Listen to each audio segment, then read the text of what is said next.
Caitlin Clark has been on fire lately. She's undoubtedly the hottest WNBA player right now, and it goes without saying that she's been taking her team along for the ride as the Indiana Fever have been looking as good as they've ever been since the season started.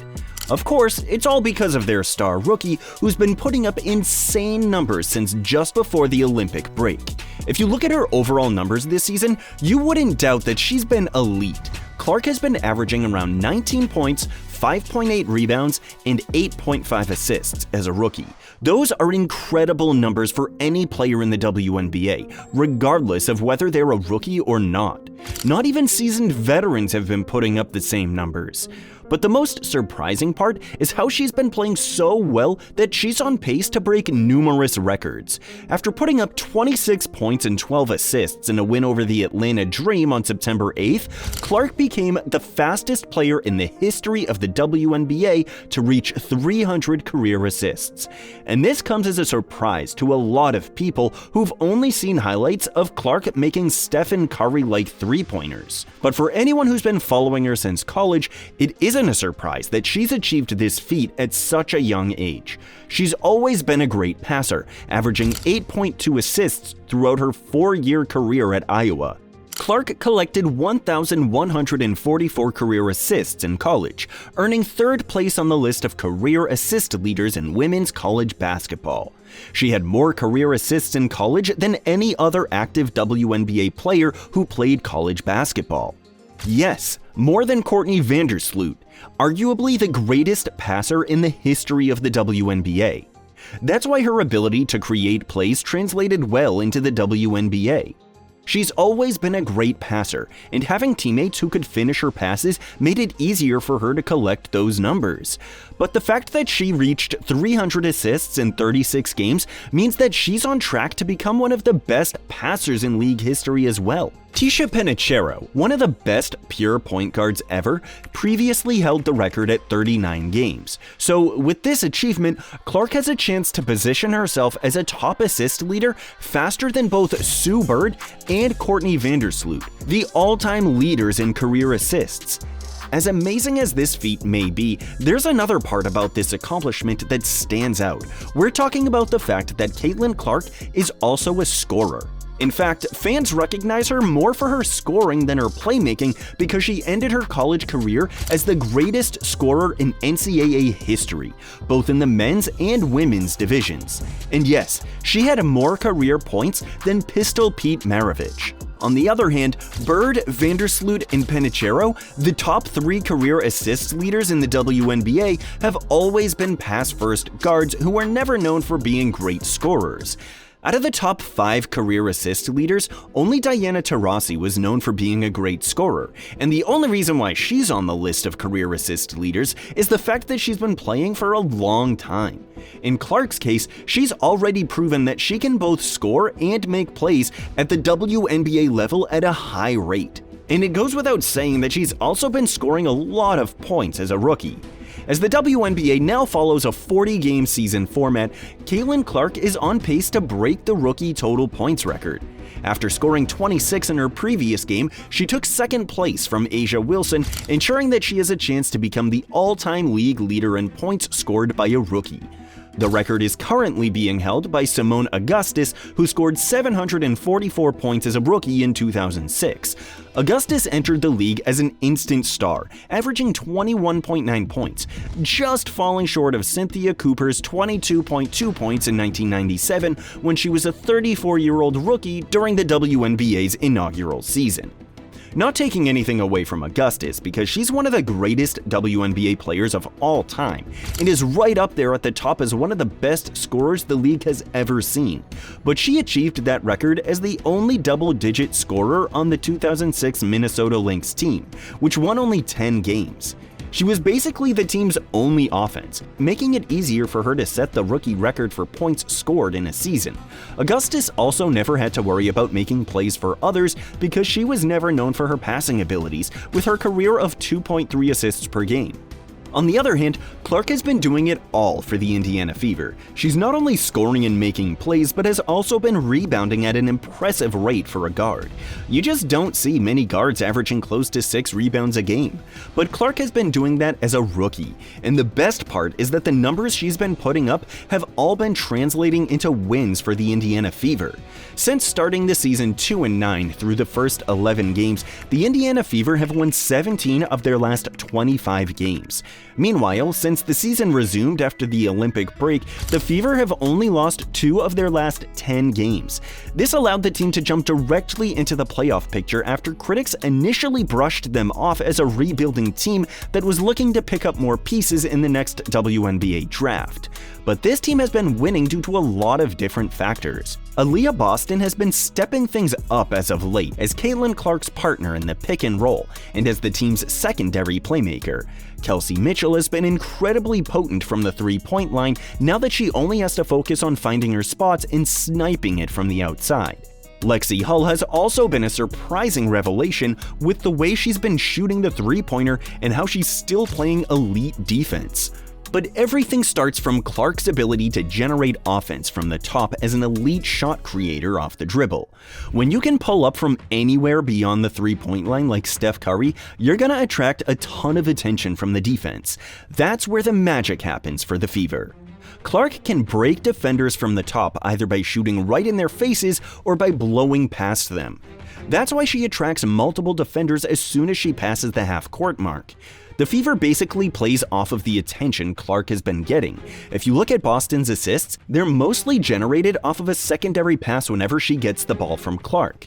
Boston plays the pick and roll as Clark's roll target incredibly well, especially when multiple defenders converge on CC up top. But when Boston gets the ball off a roll, defenders converge on her as well because they know how dominant she is inside the paint. Because she's also a good passer for a post player, her passes to the outside open up a lot of shot opportunities for the three-point shooters. Feed to Smith, who buries a three. And it's all because Clark attracts a lot of attention in the initial pick-and-roll action. Basically, Clark is the alpha and omega of this team because the offense starts with her and usually ends with her either scoring a bucket or making a series of passes that generate offense for the Fever. That's why it isn't a surprise that Indiana has been playing incredibly well, with Clark initiating the offense from the top. This is oddly similar to the way the Dallas Mavericks have been playing Luka Doncic. When you're so talented that you can break any defender down from the top of the key and either score or make great passes, you deserve to have the ball in your hands 90% of the time. That's the formula the Mavs have been using ever since Doncic broke into the league, and it looks like the Fever want to use the same formula as well because they have one of the most gifted shot creators and playmakers in the league. It also isn't a surprise that Clark's numbers have been leading to wins. Since the Fever started winning games on June 7th, she's been averaging 20.8 points and 9.4 assists. The knock on her numbers was the first 11 games she played, but there was a very good reason why she struggled out of the gates. Like most college stars who had just concluded their college playing years and transitioned into the WNBA, Clark didn't have a lot of time to rest. She played until the national championship game. But what makes her different from other top stars who didn't have a lot of time to rest before making their way to the WNBA is the fact that she had a very busy schedule after college. Clark was always on the go, making TV appearances, shooting commercials, and fulfilling her part in her endorsement deals. She didn't have a lot of time to prepare for her rookie season or get to know her teammates in the Fever's system. Clark also had to adjust to the different brand of physicality and defense played in the WNBA. So in a way, it was perfectly understandable that she didn't immediately break out of the gates with a head full of steam. But after resting and adjusting, Clark has been looking more comfortable than ever. In her last 17 games, she's been putting up 22.6 points, 6.2 rebounds, and 10.6 assists. Those are instant MVP numbers not only in WNBA standards, but in NBA standards as well. Meanwhile, after the Olympic break, she's been averaging 24.7 points, 5.8 rebounds, and 9.3 assists while shooting 45.9% from the field and 38.8% from the three-point line. The only other player with comparable numbers since the Olympic break ended is none other than A'ja Wilson. So at such a young age, Clark has been playing so well that she's basically putting up MVP level numbers in the past few weeks, all while helping her team win games. Her numbers speak for themselves, as she's in the top 10 of points per game and is the league's assist leader as a rookie. Caitlin Clark's biggest critic, the legendary WNBA Hall of Famer Cheryl Swoops, once claimed that the only reason why Clark got a lot of points in college was the fact that she took 40 shots per game and always had the ball in her hands. Basically, she had the ultimate green light. Caitlin Clark right now probably takes about 40 shots a game. But it didn't matter, because Iowa wouldn't have gone anywhere without Clark doing what she was doing, and it's looking like it's the same case with the Indiana Fever right now. She rests only around 4 minutes a game because she's the team's main source of offense and playmaking. While Swoops may be right in the sense that Clark has been putting up incredible stats because the ball is always in her hands, it's not a case of someone hogging the ball too much and inflating their numbers. Caitlin Clark has been putting up great stats as a shooter and playmaker while allowing her teammates to look good as the Indiana Fever continues winning games. The formula has been working, so it doesn't really matter what Swoops thinks about how many touches Clark has been getting, because the Fever will always be better off with her being the team's primary playmaker and first offensive option. And it's starting to look like this system can make some noise in the upcoming WNBA playoffs, as there are only a couple of games left. In those couple of games, Clark will eventually surpass Simone Augustus as the league leader in points scored as a rookie. More importantly, she can help the Fever position themselves higher up on the standings as a dark horse team in the playoffs. The Indiana Fever is right in the middle of the WNBA standings, but could potentially overtake the Seattle Storm or even the Las Vegas Aces. But if this team continues its hot offense, there's a good chance that a few upsets are coming their way in the postseason. But the most important part of the Fever's upcoming playoff run is Caitlin Clark. If you look at her numbers, she's always been a big game performer. In college, she never scored under 27 points in the 2024 NCAA tournament and even dropped 41 points and 12 assists on LSU during the Elite Eight. And while she failed to win a title in college, she did score 30 in the national finals game, proving that she can come up big when the team needs her. Clark's recent games against good teams have also proven her ability to step up to the plate.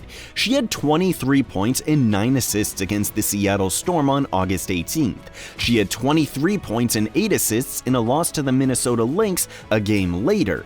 And in a great all-around team effort win against the Connecticut Sun on August 28th, she had 19 points. Though some of her recent standout performances and wins came against teams on the lower part of the league standings, she can still turn things up in a hurry, especially when the lights are at their brightest. Former WNBA player Rebecca Lobo certainly believes that Clark and the Fever can make some noise in the playoffs. This is a team, Chene, that I think certainly can. I think they can, obviously, they're not only in the postseason, I think they can win a first-round matchup depending on who they play. Right now, they're seeded to play the Connecticut Sun, and this is a team, and the last time that these two teams matched up, Indiana did win that game. But the big concern for Indiana, of course, and you heard Caitlin Clark and Aaliyah Boston joking about it on the podium, is they don't have any playoff experience. Chene, their starting lineup has a combined 0 games of playoff experience. Their entire roster has only 9 games of playoff experience. But as pointed out by Clark and Boston themselves, they don't have any playoff experience. While there's a good chance this team could win the first round, especially if matched up with a team they perform well against, the lack of playoff experience can still affect this young team. And that could prove the difference, even if Clark puts up great numbers. Still, it's not just about the stats for Clark. When Kendrick Perkins was asked about what he wanted to see from her in the playoffs, he said that he wanted to see her growing into a leader. Well, I just want to continue to see her growth for us being a leader, right? We know that she could hoop. We know that she could score the ball. We know that she can make others around her better, right? But her leadership. We've already seen her leading the Fever into a winning record during the regular season after a horrendous start. Now, it's time for Clark to prove that she can lead this team in a playoff setting. but it's still gonna be a tough journey to a possible championship run for this team. If you look at the numbers, the Fever has been all about offense with minimal defensive attention. Indiana is third in points per game and offensive rating while playing the second fastest pace in the league. But they're giving up a lot of points, ranked 11th in points allowed per game and defensive rating. That won't fly in the playoffs, where the best teams aren't only elite on offense, but on defense as well. Clark and the Fever can score with the best of them, and there's no doubt about that. They can possibly match the scoring pace of the New York Liberty, Minnesota Lynx, and Las Vegas Aces if things start clicking for them. But the question is whether or not this team can actually defend. Clark is by no means a bad defender, but she's already the team's main source of offense. So if this team wants to have a chance to win a title, everyone else needs to step things up on the defensive end. Otherwise, it's going to be back to the drawing board for this team in the upcoming offseason.